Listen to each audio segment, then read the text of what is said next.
ఈ రోటి పచ్చడికి మీరైతే ఏం పేరు పెడతారో కానీ టేస్ట్ మటుకు భలే ఉంది. ఈ పచ్చడికి మనం ఫస్టే పొయ్యి వెలిగించాల్సిన అవసరమే లేదు. ఈ పచ్చడికి కావాల్సినది చెప్తాను. చిన్నులపాయలు, జీలకర్ర, ఉప్పు, కారం, పెద్దలపాయ, చింతపండు, కొత్తిమీర, అంతే, ఇంకేం అవసరం లేదు.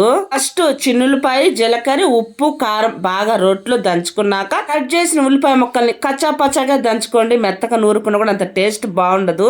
చింతపండు దాన్ని అయితే కొద్దిగా వాటర్ వేసి నానబెట్టుకున్నాను. ఎందుకంటే ఆ వాటర్ కూడా మనకు పడతాయి, గట్టిగా ఉంటది కాబట్టి ఆ వాటర్తో రుబ్బేసుకుంటే బాగుంటది.